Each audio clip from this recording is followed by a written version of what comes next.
बिस्मिल्लाहिर्रहमानिर्रहीम। अल्हम्दुलिल्लाहि वस्सलातु अला अहलिहा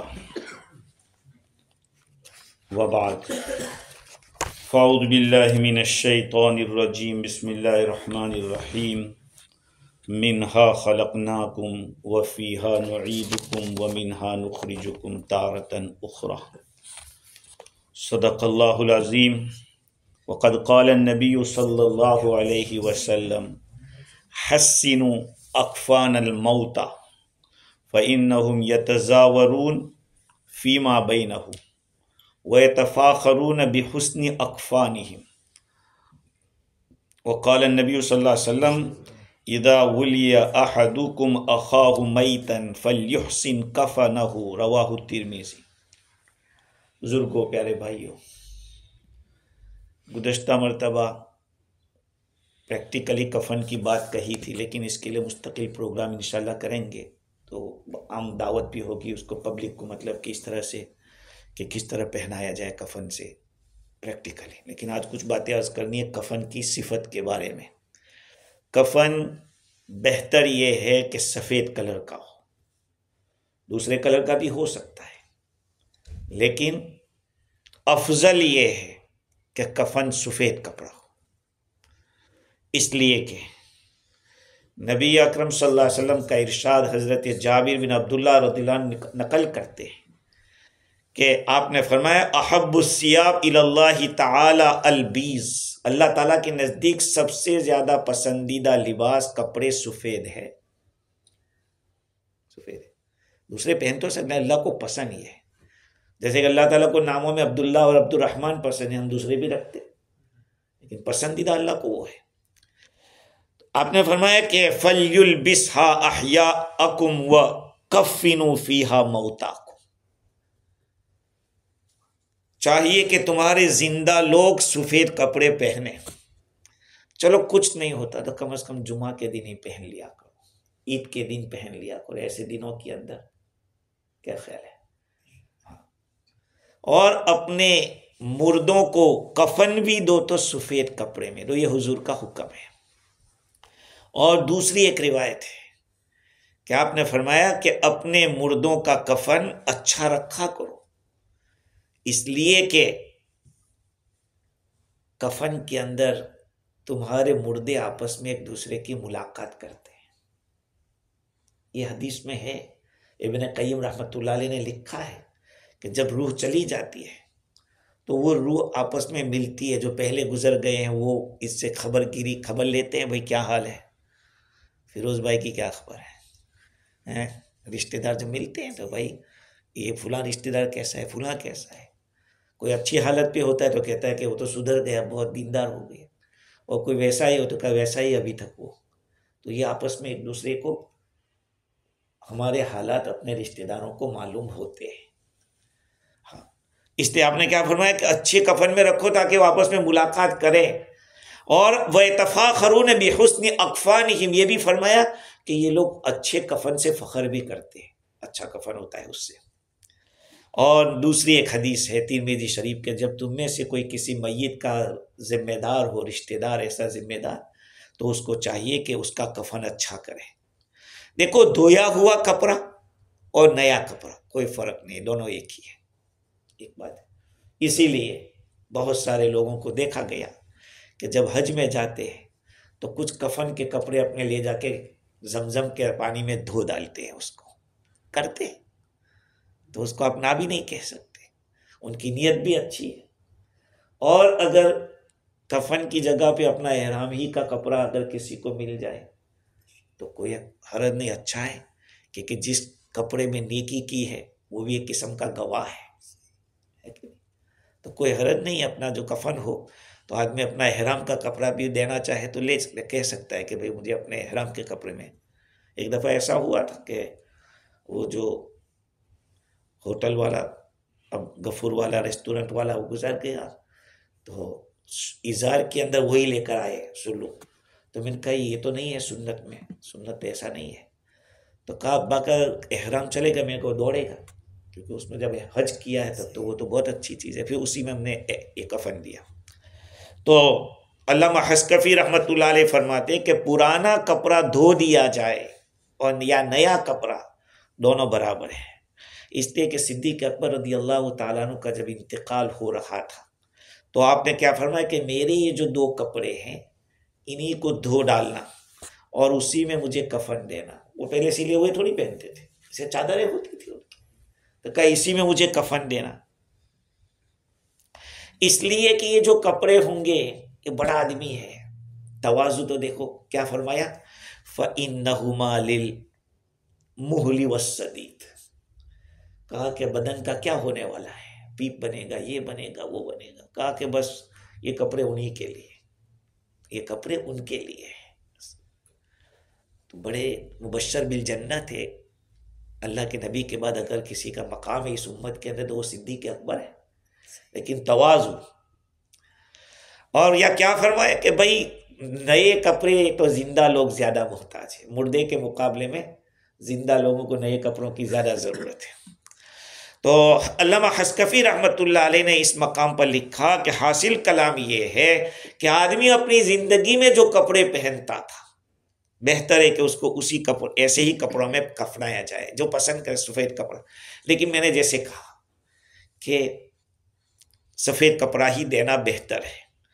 लेकिन मर्द को रेशम के कपड़े में या उस्फूर या ज़ाफ़रान के अंदर जो रंगे हुए कपड़े हो का उसमें देना मना है, क्योंकि ज़िंदगी में आदमी जैसे रेशम का कपड़ा नहीं पहन सकता, हराम है। का उसको कफन के अंदर भी ऐसा कपड़ा न दिया जाए। लेकिन औरतों के लिए कोई हरज नहीं है, इसलिए कि वो ज़िंदगी में रेशम का कपड़ा पहन सकती है तो उनको कफन में भी रेशम का कपड़ा दिया जा सकता है। अच्छा, कपड़ों को धूनी देना, मौलाना हनीफ ने उस दिन पूछा था, वो हदीस में मौजूद है, कफन को धूनी दी जाती है, खुश लोबान या फिर अगरबत्ती कुछ भी हो, तो ये हदीस में है। उन्होंने मैंने कहा कि फ़िक़्ह की किताब में पढ़ा है, लेकिन मुझे हदीस मिल गई।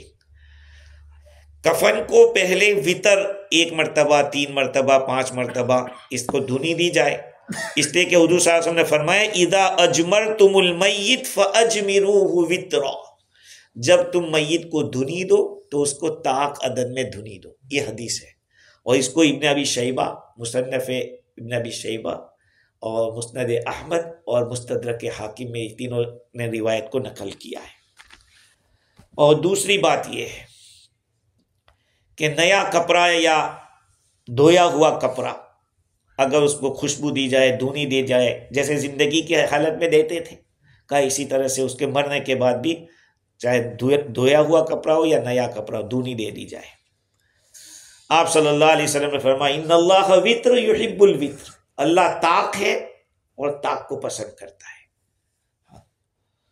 फिर क्या किया जाए, गुस्ल तो हमने दे दिया था उस वक्त, कफन भी पहना दिया, लेकिन कफन के कहा कि अब उसमें खुशबू लगाई जाए। सुम्मा यूदउल हनूत अला रअसीही, सर पे लगाई जाए,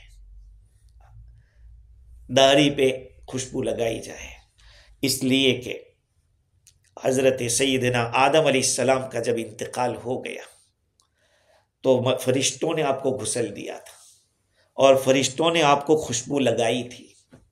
यहीं से साबित है कि खुशबू लगाई जाए। और काफूर, कपूर जिसको कहते हैं, सजदे की जगह पे लगाया जाए। पेशानी है, नाक है, दोनों हाथ है, घुटने है, दोनों कदम है, इन सब के ऊपर।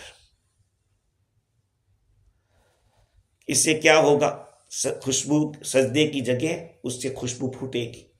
हाँ, और मय्यत की ताज़ीम वाजिब है, मय्यत की ताज़ीम ज़्यादा वाजिब है।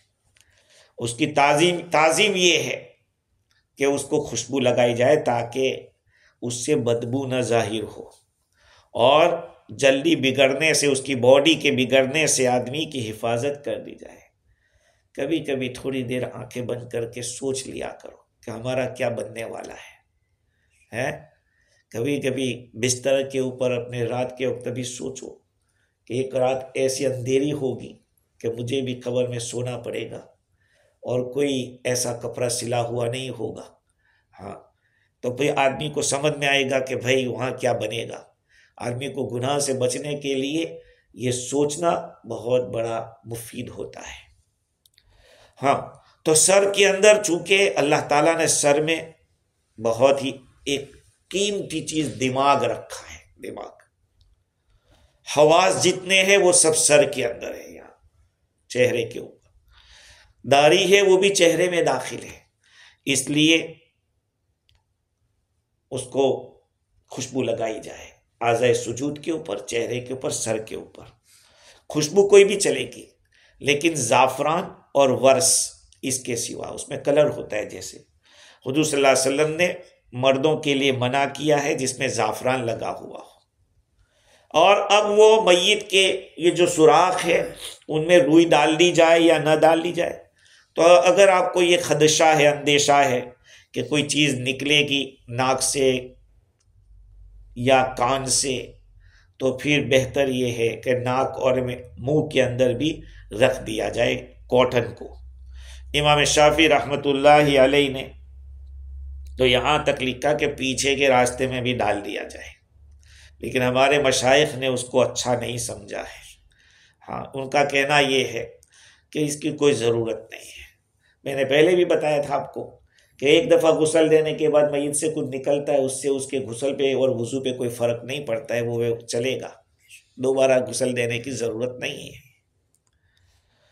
अगर अंदेशा है कि इसका कफन खुल जाएगा तो फिर उसको गांठ लगा दी जाए। हाँ, लेकिन ये गांठ कब्र में जाने के बाद खोल दिया जाए, इसलिए कि अब तो ऐसे भी खोलना ही है और खुलना ही पड़ेगा। मुहरिम का कफन हालत एहराम में कोई गुजर जावे तो उसका क्या हाल है? हनफियों के नज़दीक तो कोई फ़र्क नहीं है, मुहरिम हो या गैर मुहरिम सबका एक होगा। खुशबू भी लगा सकते हैं, चेहरा भी ढांप सकते हैं, सब कुछ। लेकिन इमाम शाफी रहमतुल्लाहि अलैहि के यहाँ ये खुशबू नहीं लगाई जाएगी, उसका चेहरा छुपाया नहीं जाएगा। ये बाज़ मसाइल ऐसे याद रखो, उसको जानना बहुत ज़रूरी है। शवाफ़ी का हम ये सोचकर छोड़ देते हैं। अभी हज के मौके पे एक मसला आ गया तो मुझे बहुत अफसोस हुआ इसका कि हम लोग इन मसलों को बयान नहीं करते शवाफ़ी के। जैसे कि मीना के अंदर जो 5 रात जो रातें गुजारने की होती है, हम हनफियों के नज़दीक तो सुन्नत है, लेकिन शवाफ़ी के नज़दीक वाजिब है। अगर कोई रात का अक्सर हिस्सा वहां नहीं गुजारा उसको दम देना पड़ेगा, यह मसला है। और अगर 12वीं की रात को रुक गए और 13वीं को भी वहां पर सुबह आप तो रहे, तो फिर हनफिया तो कहते कि ठीक है जवाल से पहले कंकरी मार के निकल सकता है, शवाफ़ी कहते कि नहीं चलेगा, जवाल के बाद मार। ये मसाइल है। अब हनफी के साथ शाफी गया है तो बेचारा शाफी मसलक वाला फॉलो कर रहा है, ऐसा हुआ कि वो बेचारा अजीज़ा में सो गए। अब उसको बाद में पता चला तो फ़ोन आया कि मैंने कहा देखो ये मसला मैंने पहली दफ़ा, चूँकि मुझे पाला नहीं पड़ा, मैं तहकीक करके अभी बताता हूँ। मैंने किताबों में देखा तो लिखा था कि वाजिब है, दम देना पड़ेगा उसको। अब सोचना कितने लोग बेचारे मरियाला जो कहते हैं, मरियाला वो शाफी होते हैं, हाँ, तो उनको तो बेचारों को ये मसला मालूम होना चाहिए। खैर, तो मुहरिम का जो कफन है शवाफ़ी के नज़दीक ये है कि उसको न तो धुनी उसके सर को न ढांपा जाएगा और न उसको खुशबू लगाई जाएगी।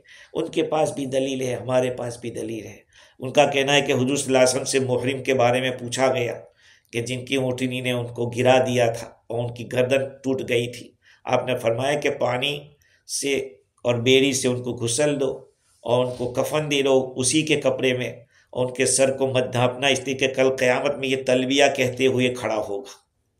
और एक रिवायत में है कि उससे खुशबू को करीब मत करना। लेकिन हनफिया कहते हैं कि हज़रत अली रदी अल्लाह ताला अन्हु ने फरमाया कि जब एहराम में के आदमी गुजर जाता है उसका एहराम ख़त्म हो जाता है। और दूसरी बात यह कि हुज़ूर सल्लल्लाहु अलैहि वसल्लम ने इरशाद फरमाया कि जब आदमी गुजर जाता है इब्ने आदम तो उसके आमाल मुनक़ते हो जाते हैं, मगर 3 चीज़ें, एक उसका नेक लड़का जो दुआ करता है, सदक़े जारिया, और एक इल्म जिसको उसने लोगों को सिखाया, उसमें एहराम का तज़किरा नहीं है। ये बात हनफिया कहते हैं। खैर, यहाँ तक तो बात हो गई। अब कफन भी तैयार हो गया। कफन जब उसको दे दिया जाए, गुस्ल दे दिया जाए, तो गुस्ल से पहले भी और बाद में भी जो औरत नापाकी की हालत में, उसको करीब नहीं बैठना चाहिए, इसलिए कि फरिश्तों का माहौल है। हाँ, और जो आदमी है उसको जनाबत की हालत में हो, उसको भी नहीं टच करना चाहिए। अच्छा, अब जनाजे को उठाना है, जनाजे को उठाकर जाने का यहाँ तो मसला ही ऐसा है कि गाड़ी में यहाँ से लगा कर जाओ, वहाँ उतार दिया। लेकिन मेरी राय ये है कि चलो ठीक है, यहाँ से वहाँ तक ले जाना तो मुश्किल है हाथ पे, तो गाड़ी में ले जाएं। और उलमा ने लिखा है कि बिला कराहत जायज़ है यहाँ से वहाँ तक ले जाए, लेकिन थोड़ा दूर खड़ा रख के वहाँ से उसको उठा के लावे हैं तो उसकी ताज़ीम होगी। हैं, ऐसा होता है, मैंने फिजी में तो देखा कि चलो यहाँ नमाज पढ़ी, वहाँ कब्र है, वहाँ लेके जाते हैं, लेकिन कौन उठा के जाएंगे? सिर्फ खानदान वाले लेके जाएंगे, कब्र घर वाले ही बस। ऐसा नहीं होना चाहिए, सबको मौका मिलना चाहिए, इसलिए कि मय्यत को उठाने का भी सवाब है, समझ रहे? उसके उठाने का भी सवाब है।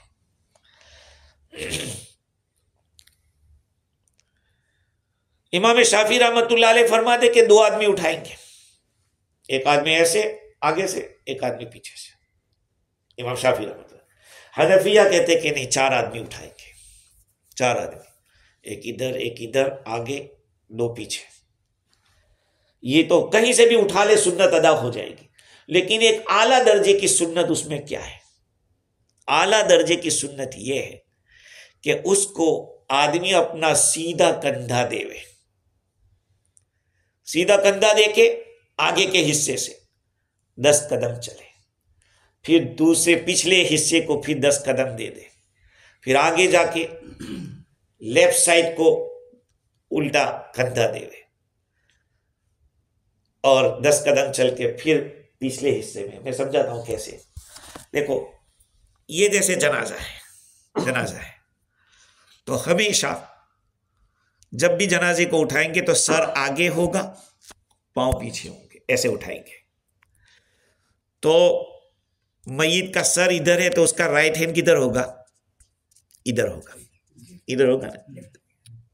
हाँ, इधर होगा, राइट। हाँ, अच्छा, तो आदमी जब इधर जनाजा जा रहा है, सर इधर है तो उधर ही जाएगा ना, तो आदमी अपना ये कंधा यहां देगा, अपना भी राइट कंधा, उसका भी राइट कंधा, 10 कदम चले, फिर ये पिछले में आ जावे, फिर 10 कदम चल लेवे, फिर छोड़ के आगे जावे, फिर लेफ्ट को, हमारा भी लेफ्ट और मय्यत का भी लेफ्ट, 10 कदम चल ले, फिर आगे, फिर 10 कदम, ये इस तरह से उसको कंधा दिया जाएगा। समझ रहे बात? ये अगर चलो 10 कदम नहीं हो सकता तो कम से कम उठाने का तो मौका दिया जाए।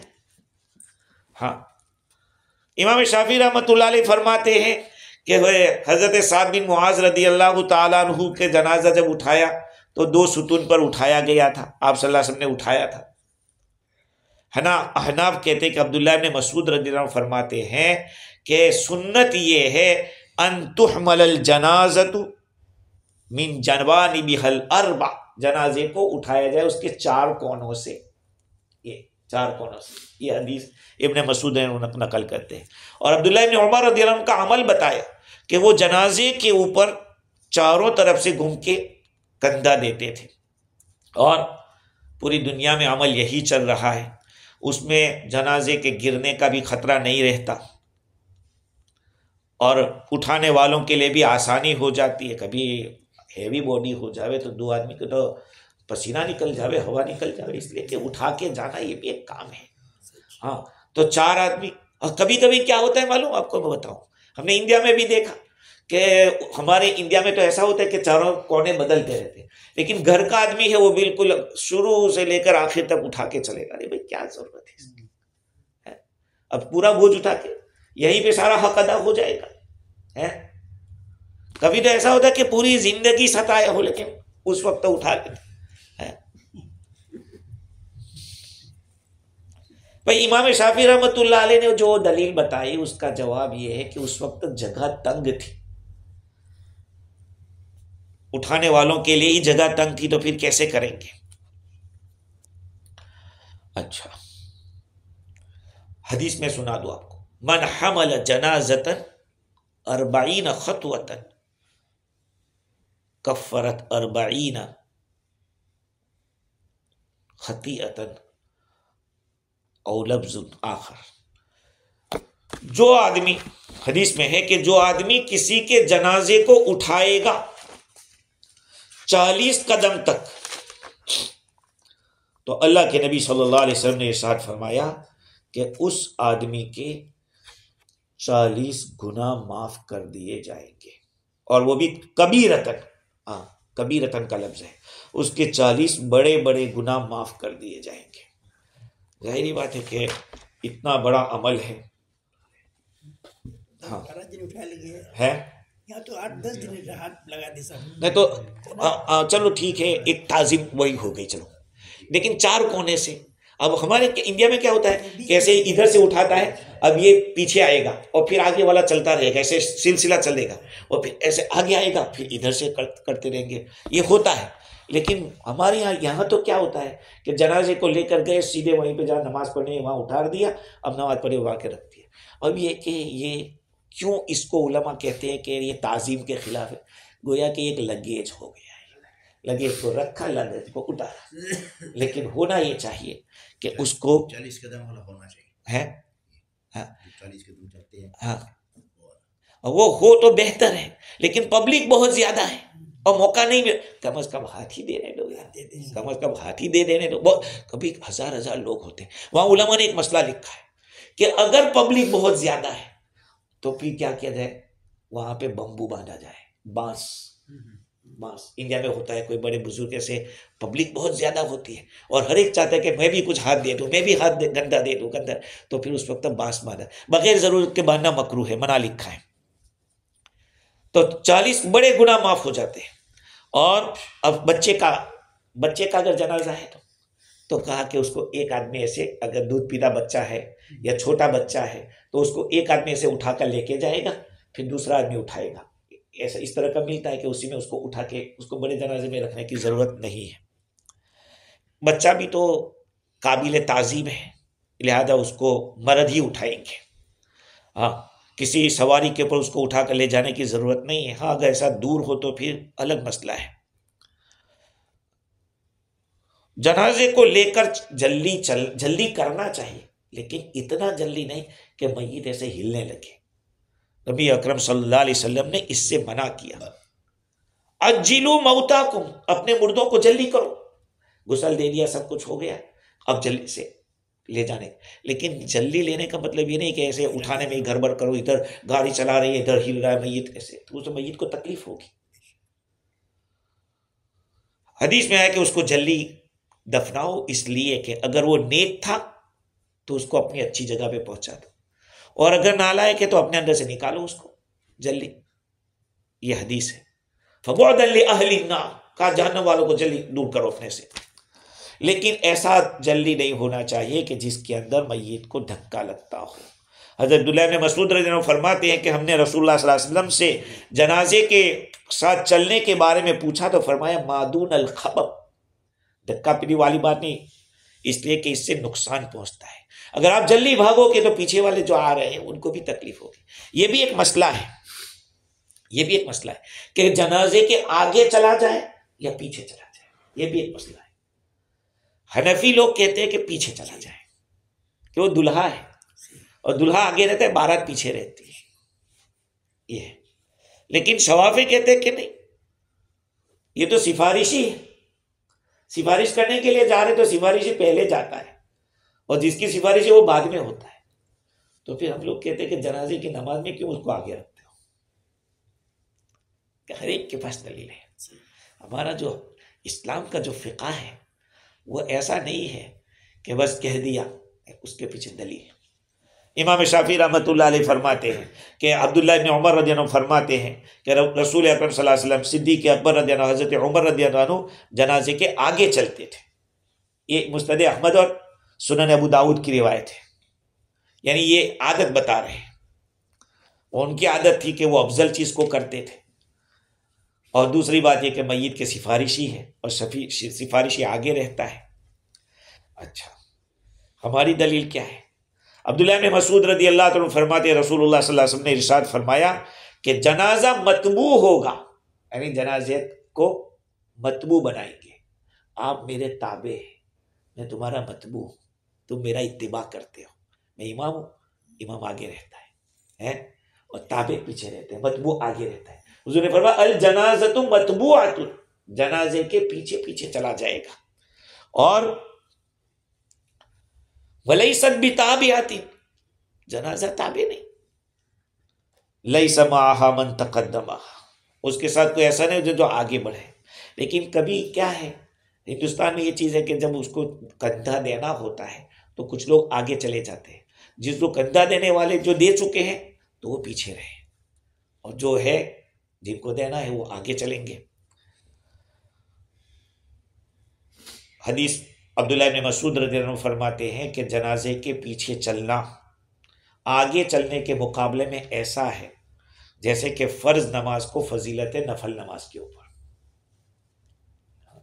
हम तो ये सब बातें कहाँ जानते हैं कि अपनी किताबें मुताला कर रहे हैं, आप लोगों को सुना रहे हैं तो फिर देख रहे हैं, तो ये सब चीज़ें नई नई चीज़ें सामने आ रही है।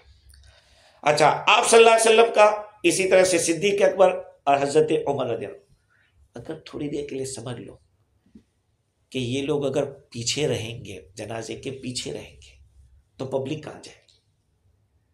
सब ताज़ीम के अंदर क्या करेंगे? रास्ता तंग हो जाएगा। कि ये लोग आगे रहे ताकि पब्लिक को पीछे तकलीफ ना हो। बात समझ रहे हैं?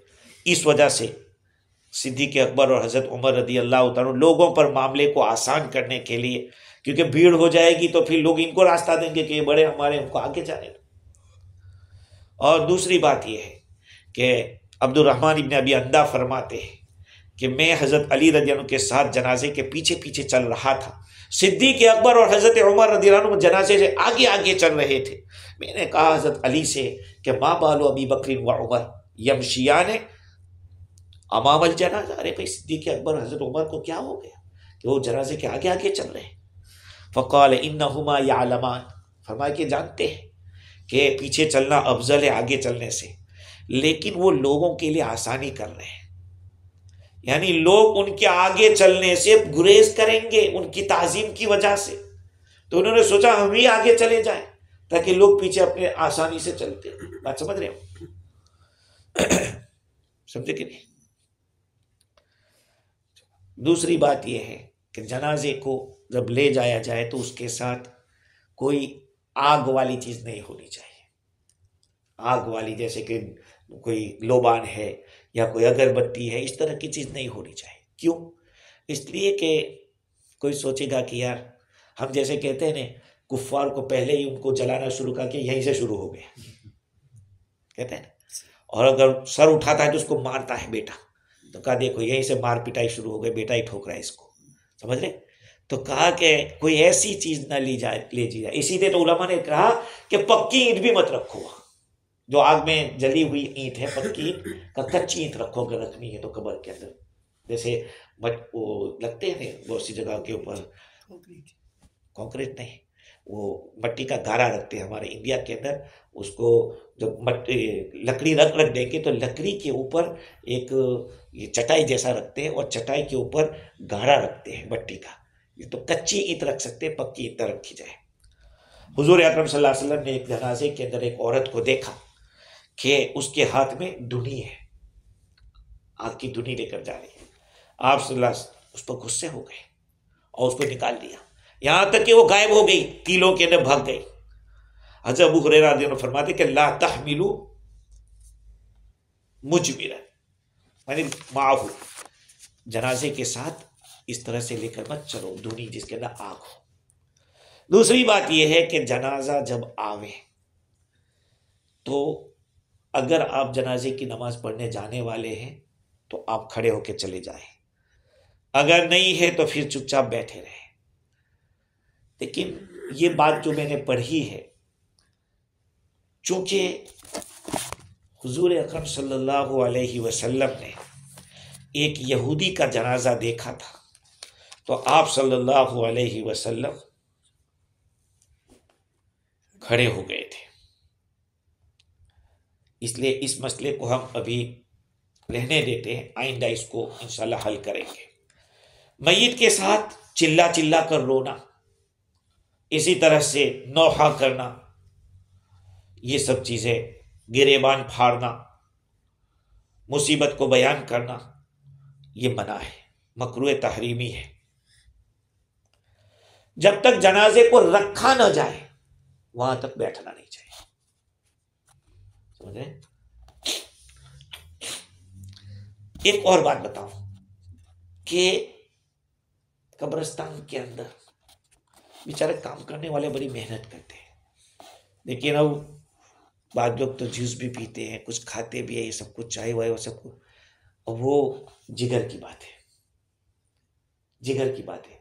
होना तो ये चाहिए कि बाहर जाके खा लें, क्योंकि कब्रिस्तान एक ऐसी जगह है जहां आदमी का दिल नहीं लगता कोई चीज खाने का पीने का। वहां एक इस प्रकार एक वहां का एक मंजर, इसीलिए तो कहा कि कब्रिस्तान को जाया करो ताकि मौत की याद ताजा हो। एक और बात, जब जनाजे के साथ जितने लोग हैं जब तक नमाज न पढ़ ले वापस न जाए, और दफन करने के बाद रिश्तेदारों को मिले बगैर जा सकते हैं, लेकिन जनाजे की नमाज के फौरन बाद जो जाने वाले हैं वो मय्यत के रिश्तेदारों को मिलकर जावे।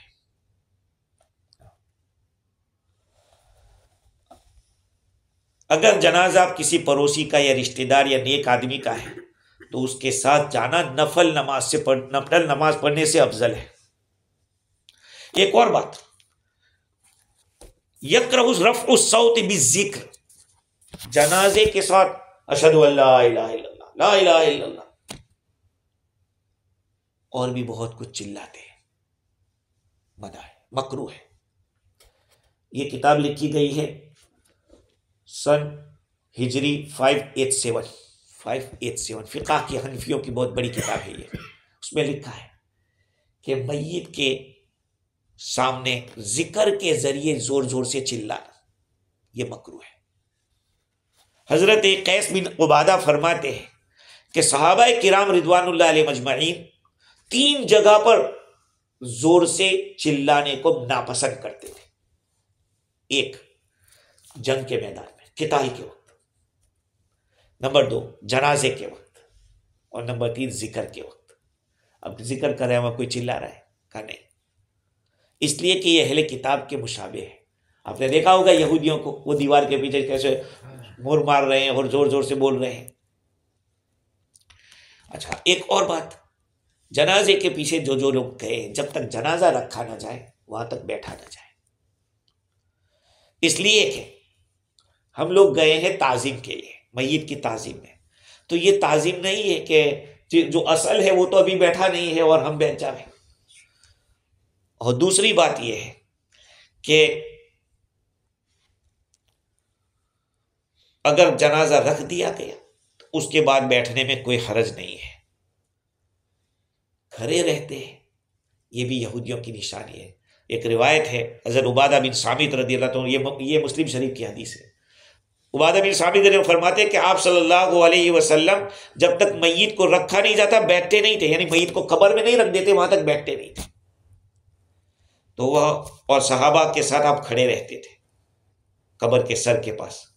तो एक यहूदी ने कहा कि हम भी ऐसा ही करते हैं अपने मुर्दों के साथ। आप साथ बैठ गए, इनके खिलाफ करो, इनके खिलाफ करो।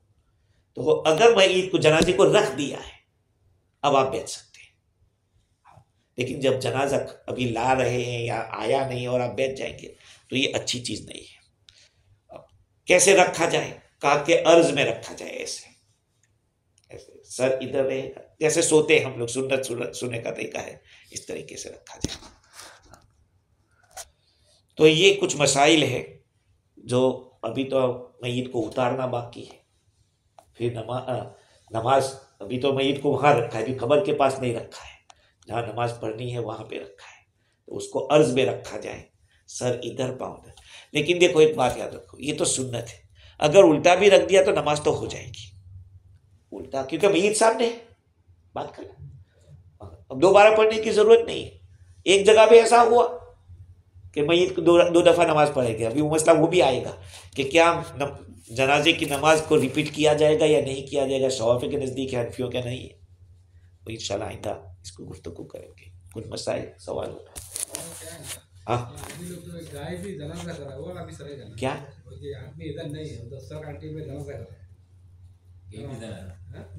सलातुल जनाजा अलल गायब हनफिया के नहीं है, शवाफी क्या है हमारे यहाँ क्या है कि मैयत का हाजिर होना जरूरी है? मैयत का हाजिर होना जरूरी है, या तो उसका 2/3 हिस्सा होना चाहिए या हाफ हो जिसके अंदर सर मौजूद है तो चलेगा।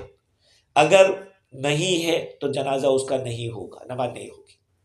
और उन लोगों की दलील ये है कि हजरत नजाशी का जब इंतकाल हो गया था तो रसूल अकरम सल्लल्लाहु अलैहि वसल्लम ने जनाजे की नमाज पढ़ाई थी, तो चूंकि ये हुजूर की खुसूसियत थी, अल्लाह के नबी के लिए पर्दे हटा दिए गए थे, इसलिए आपने नजाशी को, अब जाहिरी बात है कि नजाशी ने अपनी ज़िंदगी के अंदर हुजूर के साथ जो मामला किया तो अल्लाह के नबी थोड़ी किसी का बाकी रखेंगे, हैं? हुजूर का जो निकाह पढ़ाया, निकाह की महर अदा किया, मैयत हाँ, औरत का मैयत है, औरत का मैयत है और गैर औरत उसको मिट्टी दे सकता है कब्रिस्तान में जाके? औरत तो मुसलमान को नहीं जाना है, नहीं जाना, नहीं, मुसलमान और मट्टी नहीं देखी। एक आलिम वहाँ पे खड़ा है आगे, उसके आगे अगर औरत को मट्टी देते, गैर औरत बड़ा टिक्का लगा, वो नहीं, गलत है। देखो हमारे यहाँ भी, यहाँ ऐसा हुआ था कि मुस्लिम औरत ने ना कह दिया था कि नहीं, दुआ में रहो, वहीं पे रहो, तुम आए वही गलत किया तुम लोगों ने, अब थे गवाह है, हमने कहा नहीं, नो वे, दस्ता खुल जाएगा इससे। फिजी के अंदर ऐसा होता है कि मर्दों को तो हमने देखा कि बहुत ताल्लुकात होते हैं तो वो आते हैं और मट्टी डाल के चले जाते हैं, लेकिन है बाद में जा सकते हैं जैसे जनाजा के औरतों को, हाँ, इसलिए कि औरतों का दिल कमजोर है। सुनना, वहां कोई ऐसी बात देख ली तो उनका दिमाग भी खराब हो सकता है, और औरतों को दूर से ही ये कर देना काफी है, ये गलत है। जनाजे की हुजूर सल्लल्लाहु अलैहि वसल्लम ने कब्रिस्तान की ज़ियारत की इजाज़त तो दी, लेकिन बाज़ उलमा ने हाँ कहा, लेकिन अक्सर उलमा मना करते कि औरत कब्र की ज़ियारत के लिए न जाए। कब्र क्या, बड़े बुजुर्गों की कब्रों पे भी न जाए, हुजूर के यहाँ सलाम पेश करने जाएंगे, लेकिन यहाँ जो हमारे ख्वाजा मोइनुद्दीन चिश्ती रहमतुल्लाह अलैह बुजुर्गों की कब्रों पे जाते क्या हालात हो रहे हैं, अल्लाह माफ़ करे। और कोई, हाँ, तो हमारे फिजी के अंदर हम लोग मट्टी डालते हैं, आखिर में वो लोग आते हैं, कौन, गैर मुस्लिम जो उनके ताल्लुकात वाले, वो ऐसे मट्टी डाल के चले जाते हैं। अब ऐसा मामला है कि उनको रोकने से एक फितना होगा, बहुत बड़ा फितना होगा। तो हम लोगों को चाहिए कि हम ज़्यादा तादाद के अंदर इतने हो कि अपने पहले भर दे कब, अब अगर वो आ गए कि डाल रहे तो ठीक है, असल काम तो हमारा मिना खलकना को मफिया नुईद को मीना नुकीद। और कोई, मर गया ना, हाँ, मेरा रिलेशन आया, हाँ, लेडीज, हाँ, वो कब्र खुदने ना, वो लेडीज उधर गिर गया, वो गिरा, वो कब्र देख के चक्कर खा गया, मेरा बाप जब मर गया। आपके वाले साहब का इंतकाल के वक्त इस तरह से हुआ। देखो वही कब्रिस्तान के अंदर और भी मखलूक़ात रहती है, रूहें भी रहती हैं। रूहें, देखो एक बात सुनो, कौन सी रूहें रहती है, मैंने पहले भी आपको बताया था कि गैर मुस्लिम को जब अक्सर व बेशतर फिजी में मैंने देखा मुसलमानों का कब्रिस्तान उधर गैरों का है, तो क्या होता है, वो लोग थोड़ी दफन करते, वो जलाते हैं या दफन भी करते, तो उनके यहाँ थोड़ी बिस्मिल्लाह वाला मिल्लत रसूलिल्लाह पढ़ते हैं कि उसका जो हमजाद होता है, हमजाद जानते हो, हमजाद है नहीं, हमजाद वही उसके साथ जो पैदा हुआ इंसान के साथ जो बच्चे, शैतान भी पैदा होता है, फरिश्ता भी होता है, तो जो हमजाद शैतान है वो छूट भागता है, लेकिन हम जब बिस्मिल्लाह वाला मिल्लती रसूलिल्लाह पढ़ते हैं तो वो भी दफन हो जाता है।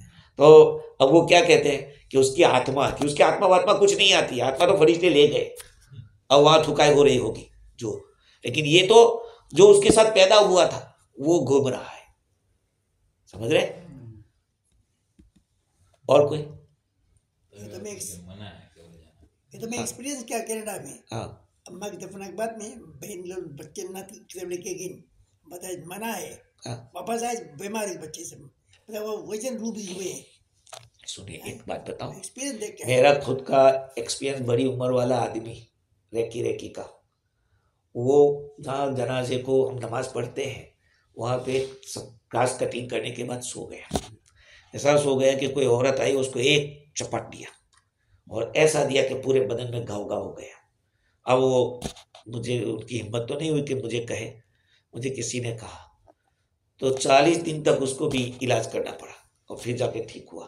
भाई वहाँ भी अल्लाह की मखलूक है, इसलिए कहा कि कोई ऐसे वक्त में भी न जाए, आदमी अकेला हो या, तो कभी कभी क्या है कि आदमी कमजोर दिल का होता है तो कुछ गड़बड़ हो सकती है। और